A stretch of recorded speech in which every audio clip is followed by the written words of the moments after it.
Hello everyone, welcome back to the channel. In today's video, I'm going to be showing you how to drape a stylish traditional marriage wrapper. I'll be using a lace fabric to create an illusion wrapper on a traditional marriage dress or an Aso Ebi dress, depending on what you want to use it for. This is actually a trending way of tying it. There are so many ways you can go about this, but today I'm going to be recreating exactly what I did for my own traditional marriage. And at the same time, I'm going to show you how you can tie in another way in case you want a different way of tying it. So this is the dress that I used for this traditional marriage. This is what I did. I went ahead to sew a straight gown like so. The upside is corset, and then I added lace to the bra cup. While the down part, I used a doll face for it. You can use George fabric, especially if it's for a traditional marriage if you want that. And also you can also line the down part of the skirt with another lace. That is, you can add a lace to it before tying extra lace to it. It just depends on how the style that you are going for. I want this to be as light as possible, and I do not want to use a lot of fabric on the traditional dress. So yeah, so what I'm doing now is I'll just open up the fabric. The fabric that I have here, it's about 2 yards of lace fabric. I got it 8,000 per yard, so 2 yards that I used. So when you open it up, this is what it looks like. So right now I'm just going to be placing this lace fabric on the down part of the gown. I'll just place it around my waist like so. From my waistline down to my feet, the lace fabric is covering it perfectly well, as you can see, and there is a little bit gathers at the waistline like so. So it's perfectly okay for what I need it for.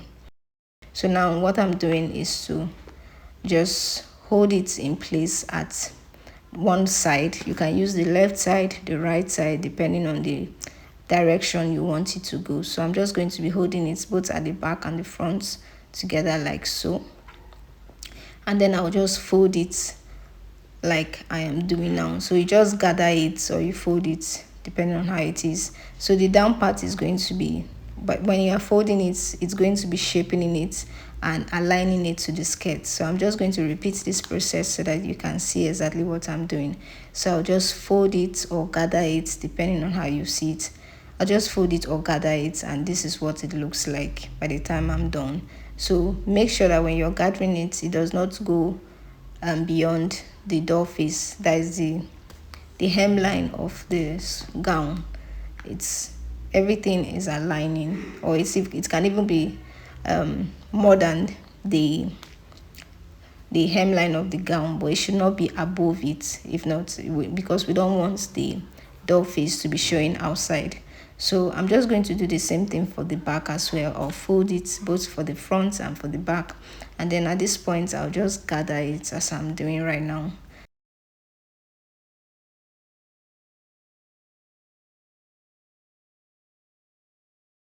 So right now, when you gather it like this, you would be needing someone else, or if you are doing it for somebody, then this is a part where you are going to use your sewing needle, that is hand needle, and your invincible thread to just sew it in place. At that point where I'm holding, you just hold it together and sew it in place. You can even sew at this point that I'm pointing right now. Just sew it, join it all the way to the other side of the dress like this. I'm just going to repeat the same process that I did before so that you get exactly what I did.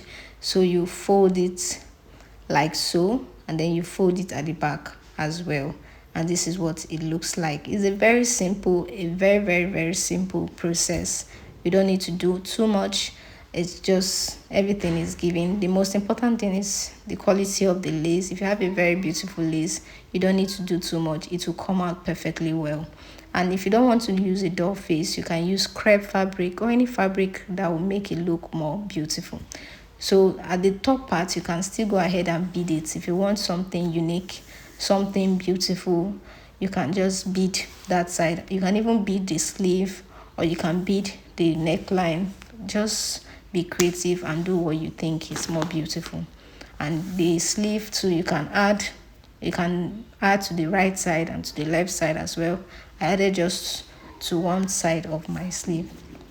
So another way you can go ahead to tie this wrapper is, this method is better when you are using a George fabric. That is, if you are not using a doll face, you are using a George fabric. What you're going to do is you're going to sew one side of the lace onto the side seam of the gown. So you are going to sew it from inside out. Then when you sew it, you're just going to take it and gather it all the way to the other side, like I'm showing you now. So when you gather it, this is what it should look like. And then you can use a bobbin pin to hold it in place. Not a bobbin pin, is I've forgotten the name of this pin, but I'm going to write it down in the on the screen so that you get that pin. So you're going to use that pin and just attach it onto the other side of onto the side seam, and this is what it looks like. So since this is a George fabric that we are using, the down parts can be showing, because that George fabric, most times the down part is always with a design. So with this now, it's going to create extra beauty to this traditional dress. So that means you have the lace or the George fabric as the gathering points, and then we also have the down part showing with the design